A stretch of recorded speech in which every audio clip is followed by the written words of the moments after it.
Mr. Mayor, on behalf of all of my colleagues at Gig.U, which is about 3 dozen research universities around the country seeking to accelerate the deployment of world-leading broadband networks, I congratulate you on today's announcement.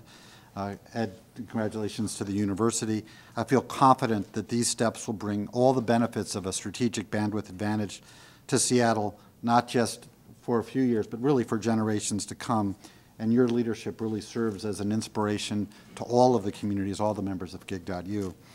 I also want to speak on behalf of the team that wrote the National Broadband Plan. I had the opportunity to lead that team. And we knew the future of American leadership required a critical mass of testbed communities with that strategic bandwidth advantage, one that would enable our country to discover what happens when we eliminate bandwidth as a constraint on innovation and creativity, when we combine big bandwidth with big data to invent better ways to deliver medicine, education, energy, information, commerce, and to grow our economy.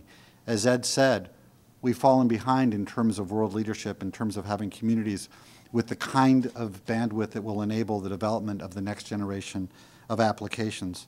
We knew that the next Bill Gates or Paul Allen would need what some consider excessive bandwidth as the fuel to propel their dreams, just as the Bill Gates and Paul Allen, who we all know of my generation, needed the excessive computing power, as you mentioned, of the University of Washington to help propel theirs.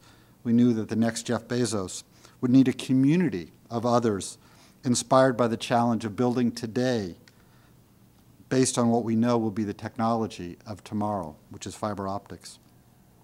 But we who put together the plan, frankly, did not know how to chart that path.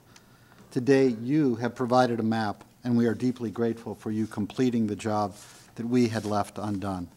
You've really created a roadmap, not just for the city of Seattle, but really for a number of communities all across the country, which is why I also want to thank you on behalf of hundreds of mayors, economic development officials, and many others who I've had the opportunity to meet both during the plan and with the Gig.U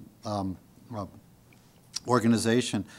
They all understand that economic and social progress in the 21st century knowledge economy will be built on the common platform for exchanging knowledge.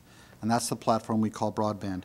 Your city, your university community will have the best in the world, but all of us will benefit from the new ground you will break on this platform, from that kid, as you mentioned, in the bedroom, but who will have a gigabit connection that will enable them to share information all around the world. And so finally, I want to thank you on behalf of all Americans. We really are at our best when we expand the boundaries of knowledge for our country and the world, when we find new ways to do that which needs doing, but others said could not be done. I really want to emphasize it will not be quick. Indeed, the roots of your ability to do this rest in part on decisions to have a smart conduit policy, a smart dark fiber policy, and this goes back to several generations of policy in the city. It's also not easy, and it's also not certain. There will be some false starts and a lot of bumps in the road and some setbacks, as there is with all experimentation and innovation. When you try to do something no one's ever done before, that's what you get. But that doesn't mean we shouldn't go forward, because if we don't try, we will certainly fail. There are those who say that American leadership is a thing of the past, but you are making it possible that there will be another generations, in fact, many generations of students, professors, entrepreneurs, and citizens who will have the opportunity to lead your community, our country, and the world from right here in Seattle. So let me just close by quoting Vice President Biden on another occasion, which I will paraphrase because as a former FCC official, there's a word I'm not supposed to say in front of cameras, but this is a big, big deal. So thank you very, very much.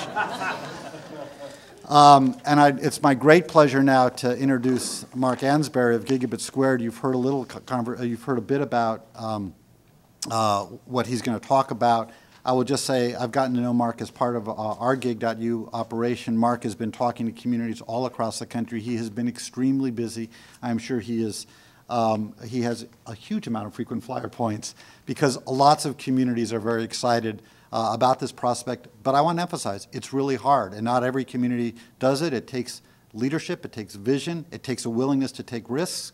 And that's really important, and which is why it's so extraordinary that Seattle is stepping out in this way. But Mark is a longtime veteran of working with communities to try to increase the bandwidth that they have, and I will let him explain how we're going to do it here.